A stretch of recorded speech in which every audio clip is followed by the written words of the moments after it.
कौन सांप्रदायिक है, और मुझे लगता है इस पर चर्चा होना बहुत आवश्यक है। महोदय, जो हम लोगों ने जाना है, जो हम लोगों ने समझा है,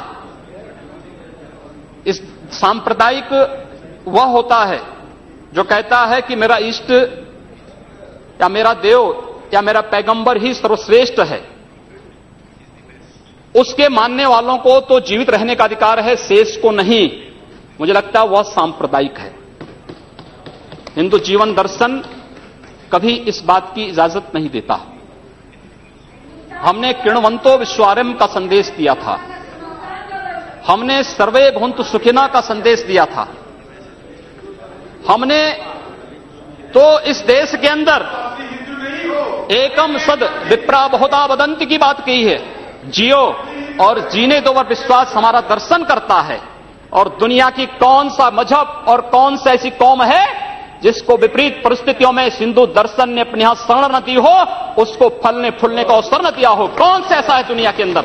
लेकिन आज जिस हिंदू दर्शन ने सबको शरण दी, सबको फलने फूलने का भरपूर अवसर दिया, आज जब उसी के खिलाफ षड्यंत्र होना प्रारंभ होता है तो उसे एकजुट होना तो पड़ेगा ही। और मुझे लगता है इन लोगों के कर्मों का फल है कि पूरे देश का हिंदू जनमानस आज इस बात के लिए तैयार हो रहा है कि उसके खिलाफ आज शासन तंत्र से जो षड्यंत्र हो रहे हैं उसका जवाब अपने स्तर पर देना ही पड़ेगा।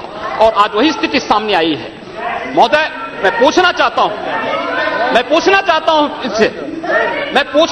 इन लोगों से, जब भारत का मुसलमान हज यात्रा करने के लिए जाता है, महोदय, जब हज यात्रा करने के लिए जाता है, उसकी पहचान तब भारतीय के नाम पर नहीं, पाकिस्तानी के नाम पर नहीं, बांग्लादेशी नाम पर नहीं, भारतीय उपमहाद्वीप का जो भी मुसलमान हज यात्रा करने के लिए जाता है उसकी पहचान हिंदू नाम पर होती है, उसकी पहचान भारतीय, पाकिस्तानी या बांग्लादेश के नाम पर नहीं।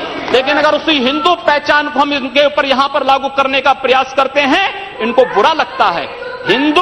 हिंदू सांप्रदायिकता नहीं, हिंदू राष्ट्रीयता का प्रतीक है। और भारत की राष्ट्रीयता का प्रतीक हिंदुत्व को बदनाम करोगे तो उसकी कीमत चुकानी पड़ेगी इन लोगों को। और इसलिए महोदय, मैं आप सबके आपके माध्यम से एक बार कहना चाहता हूं। महोदय, एक बार गुरुदेव रविंद्रनाथ टैगोर ने कहा था, गुरुदेव रविंद्रनाथ टैगोर ने एक बात कही थी। उन्होंने कहा था अगर भारत को समझना है, बैठ जाइए आप, कल तो बात करते हैं। महोदय, उन्होंने कहा, गुरुदेव रविंद्रनाथ टैगोर ने एक बात कही थी और उन्होंने कहा था कि अगर भारत को समझना है तो मैं भारतीय अस्मिता को पहचानना पड़ेगा। और भारतीय अस्मिता को पहचानना है तो स्वामी विवेकानंद के बारे में आप जान लीजिए। स्वामी विवेकानंद ने एक बात कही थी कि गर्व से कहो हम हिंदू हैं। स्वामी विवेकानंद ने एक बात कही थी कि गर्व से कहो हम हिंदू हैं। स्वामी विवेकानंद तो सांप्रदायिक नहीं थे, स्वामी विवेकानंद तो किसी पार्टी के नहीं थे। स्वामी विवेकानंद ने तो भारत का प्रतिनिधित्व किया था पूरी दुनिया के अंदर। और दुनिया के अंदर जो हिंदू आज पूरे देश के अंदर, पूरी दुनिया के अंदर अपनी सहिष्णुता के लिए पहचाना जाता था, आज उस हिंदू के साथ किस प्रकार का व्यवहार किया जा रहा है? वह कश्मीर से विस्थापित होता है, उसे कश्मीर से निकाला जाता है।